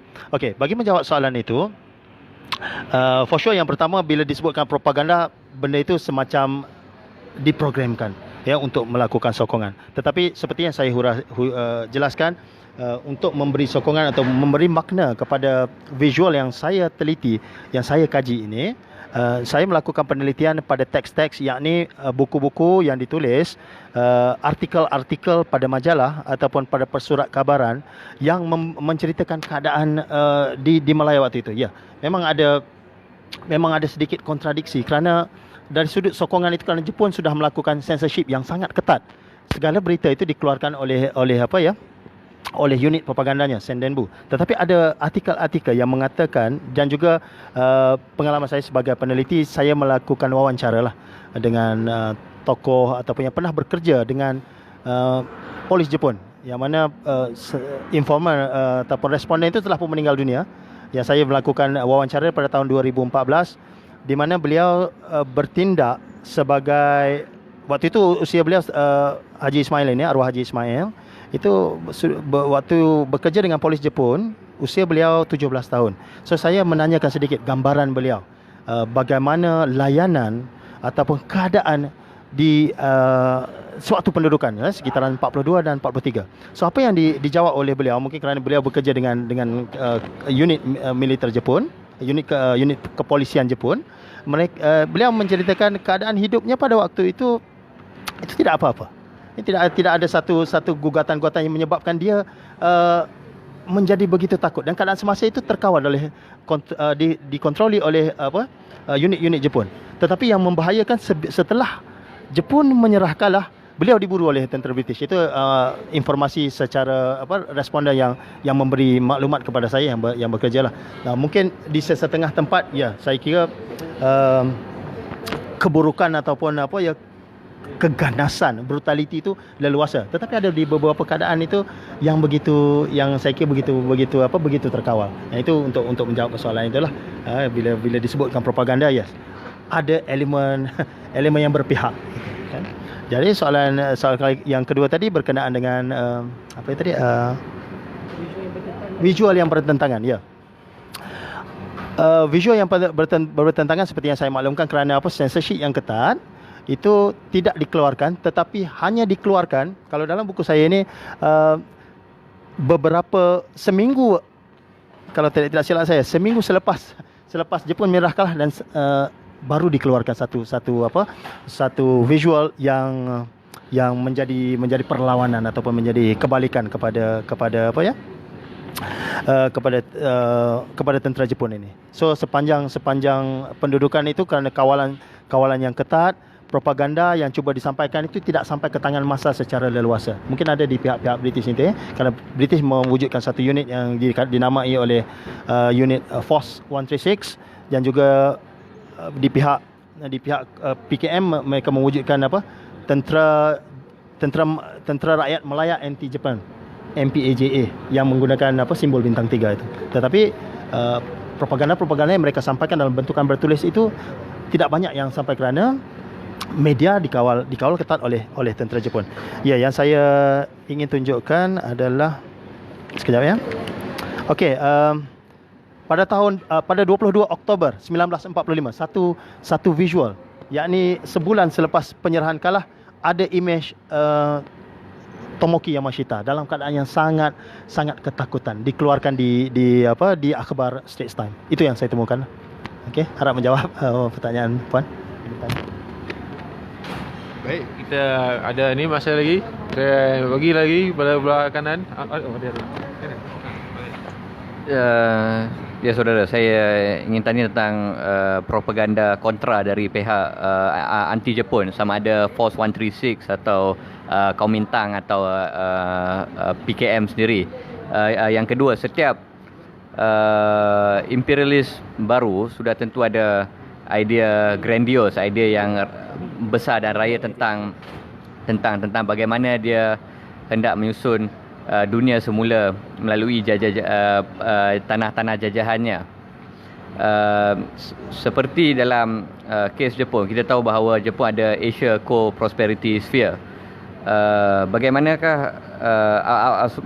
apakah Asia Core Prosperity Sphere itu secara susunan dan struktur politiknya, dan bagaimana Jepun hendak mencapainya, dan bentuknya di dalam propaganda visual, apakah dia memaparkan banyak kanak-kanak yang duduk bersama dengan rasa setia kawan, atau bagaimana? Baiklah, Saudara Aaron. Okey. Itu juga agak menarik ya bila menceritakan, kerana dari segi konseptualnya, doktrin yang dibawa itu dia sangat lunak ya. Doktrin kesemakmuran bersama Asia Timur Raya, yang mana bagi saya satu utopis yang sangat menggairahkan yang Jepun cuba tawarkan. Di samping dia bersekali dengan konsepsi kesemakmuran bersama Asia Timur Raya, Jepun datang dengan satu lagi diktum yang mereka namakan Hakoichu, yang bagi saya satu utopia yang sangat bagus, iaitu 7 benua di bawah satu bumbung, yang mana payung besarnya itu adalah Jepun. Seperti mana utopis yang secara megalomania yang digagaskan oleh Adolf Hitler sendiri tentang konsepsi Germania itu yang menjadi pusat dunia. Yang Jepun juga beranggapan begitu. Sementara pula mereka dalam satu pakatan pact yang sama kan, satu pakatan Axis ya bersama Itali, yang mana dua negara itu menjarah di Eropah, dan Jepun tugasnya sebagai the Holy War, tugas suci itu membebaskan timur, daripada cengkaman-cengkaman barat. Ya, menyangkut soal kesemakmuran Asia Timur Raya yang saya sudah setkan tematisnya dalam conceptual framework ataupun rangka kerja konsepsi dalam penelitian saya, di mana mereka mengeksploitasi imej kanak-kanak dalam beberapa benua itu untuk mendokong gagasan utopia mereka itu. Itu sebab saya ceritakan secara konsepsi utopia itu sangat menarik. Tetapi bila mana berlaku penaklukan, perkara menjadi sebaliknya. Instead of mengasiakan, sebenarnya dia lebih kepada Japanese centric, menjepunkan sebenarnya. Semua budaya, nilai-nilai Jepun yang cuba ditanam secara indoktrinasi. Ya, menyangkut soal itu ada beberapa visual kalau mereka meneruskan pembacaan ini yang memaparkan ataupun eksploitasi imej anak-anak itu sebagai bangsa penerus ataupun legasinya, ya. Terutama dalam majalah yang dikeluarkan oleh Dai Nippon Kodansha. Saya boleh tunjukkan juga di sini. Ya, saya kira ini agak menarik, yang mendokong kesemakmuran bersama Asia Timur Raya. Saya kira dalam internet ada yang berwarna ini. Ya, Dai Nippon Kodansha ini ada imejnya pada halaman 161. Anak-anak di Asia Timur itu sebagai pewaris ataupun legasi kesemakmuran bersama ini tanpa gugatan-gugatan barat. Dan slogan ini juga menjadi retorika utama oleh Bung Karno dalam pidato-pidato propagandistik beliau. Apa katanya, kan? Amerika kita streka, Inggris kita linggis. Itu yang selalu diungkapkan oleh Bung Karno dalam pidato-pidatonya, yang menyokong kependudukan ataupun menyokong indoktrinasi ini. Ya, dan saya bersetuju dengan pandangan saudara Aaron itu tentang eksploitasi anak-anak itu. Kodomo bagi Jepun, kerana mereka mempercayai anak-anak inilah sebagai pewarisnya, kan? Dan mereka sering mengungkapkan satu slogan ataupun pepatah Japanese proverb, hidup untuk meminta-minta ataupun hidup untuk membalas jasa. Yang itu ditanamkan kepada anak-anak di sekolah-sekolah Jepun itu. Adakah kita hidup ini sebagai orang yang meminta-minta? Sebenarnya dia memberi satu kritik tajam kepada doktrin Kristiani. Mereka kata orang-orang Kristian itu sering meminta-minta begitu. Tetapi dalam konteks Jepun, mereka ingin hidup itu untuk membalas budi. Yang itu yang ditanam pada anak-anak, dan itu jugalah yang menjadi senjata, yang menjadi ejen untuk merealisasikan mereka punya doktrin romantik itu. Tapi sayangnya benda itu sekadar utopia aja lah, ya, tidak berlangsung. Baik, terima kasih. Baik, okey, bertepukan kepada Bung Saiful. Okey, Bangko ada soalan? Okey, kita bagi lagi Bangko. Okey.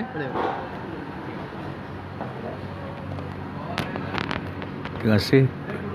Pertamanya saya nak ucapkan syabas pada saudara Saiful atas penyelidikan yang begitu teliti dan berkenaan dengan suatu subjek yang sekian lama tidak pernah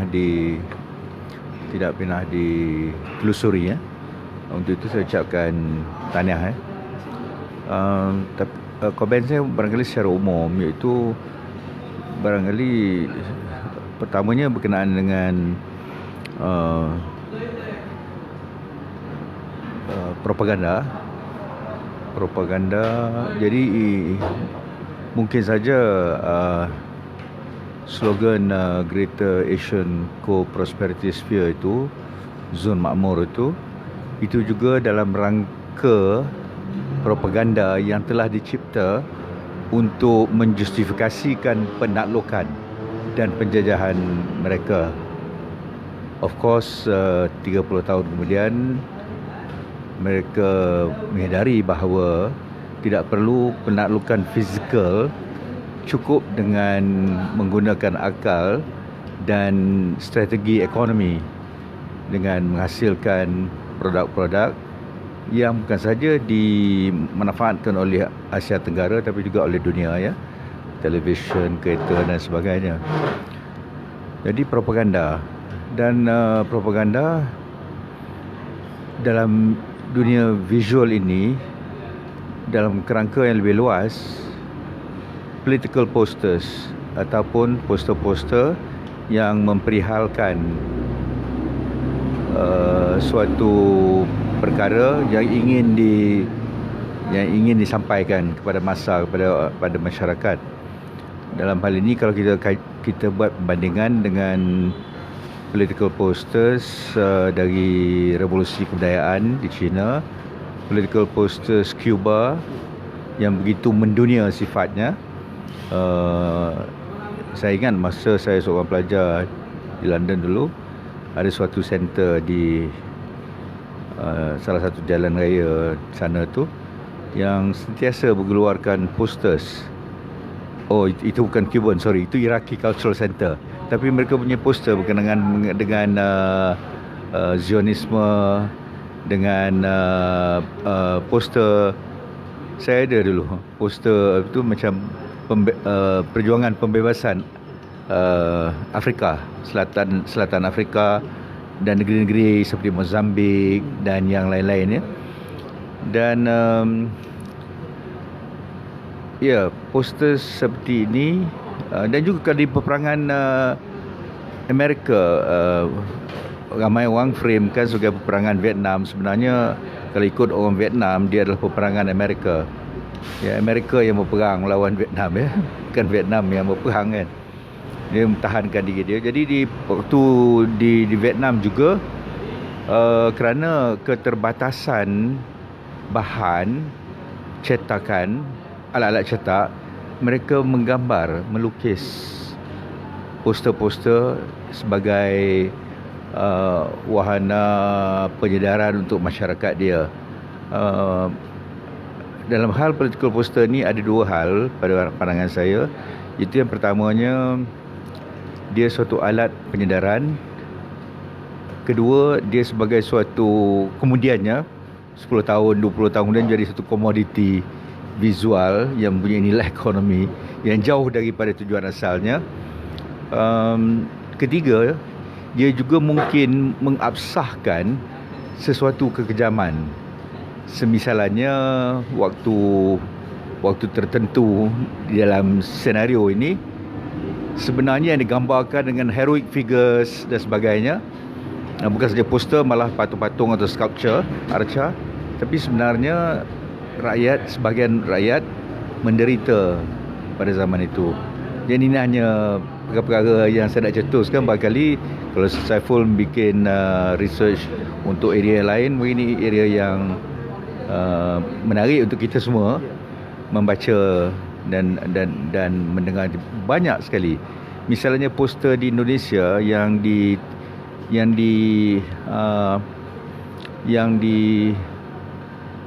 kerana mereka ni dulu berkawan ya, Soekarno,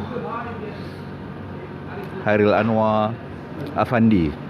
Sebab Soekarno belum jadi presiden, Hairil Anwar belum jadi penyair terkenal, Afandi belum jadi pelukis terkenal tahun 40-an ya, waktu zaman Jepun jugalah. Dan suatu poster yang begitu besar dampaknya, dengan kata-kata dinukilkan oleh Hairil Anwar, Bung Ayuh Bung, tapi ejaan lama ya.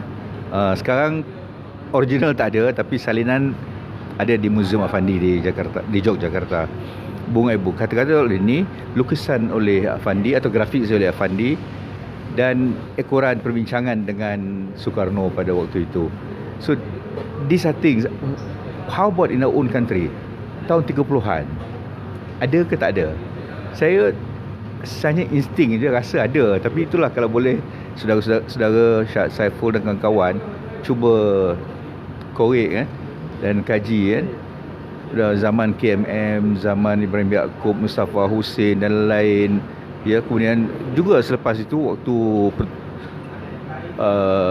Parti Kebangsaan Melayu Melaya, PKMM, Angkatan Pemuda Insaf, Angkatan Wanita Sedar, ada tak visuals yang atau posters?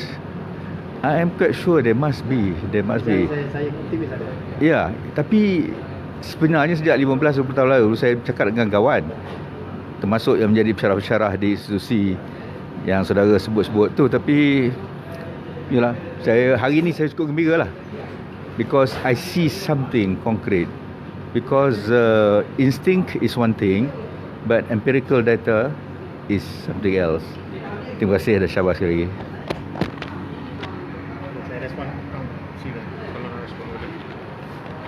Baiklah, terima kasih banyak atas dukungan inspiratif Pak Ongko kepada saya.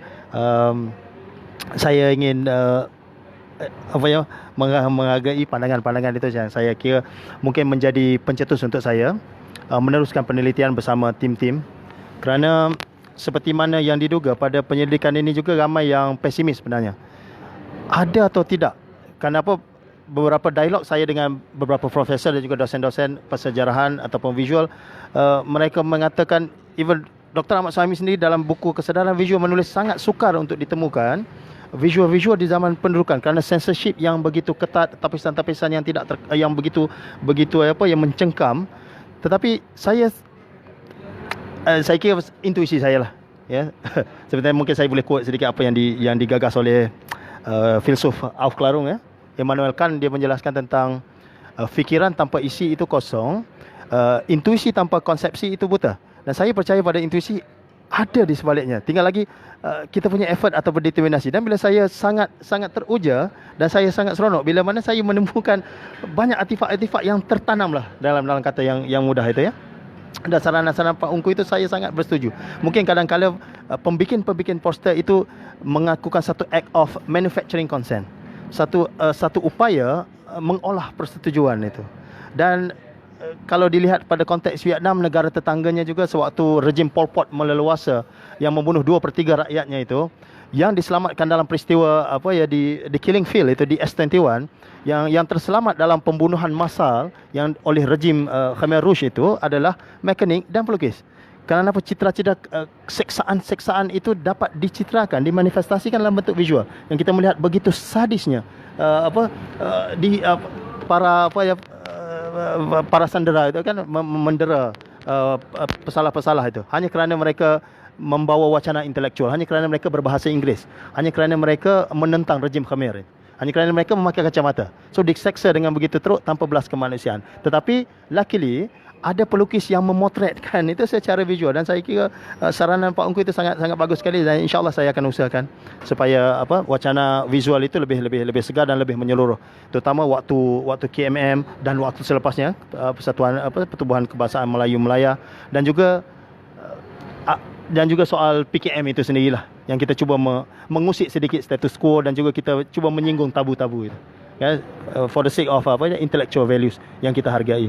Itu harapan saya, dan terima kasih atas saranan Pak Ongko. Okey, terima kasih kepada Bung Saiful. Beri tepukan pada beliau. Terima kasih. Semoga beliau akan dapat hasilkan karya seterusnya yang akan menyinggung tabu-tabu akan datang. InsyaAllah itu niat saya. Ya, yang bagus akhirnya. Okey. Assalamualaikum. Kita jumpa lagi di minggu hadapan ataupun di bulan depan awal. Assalamualaikum dan selamat malam. Terima kasih semua.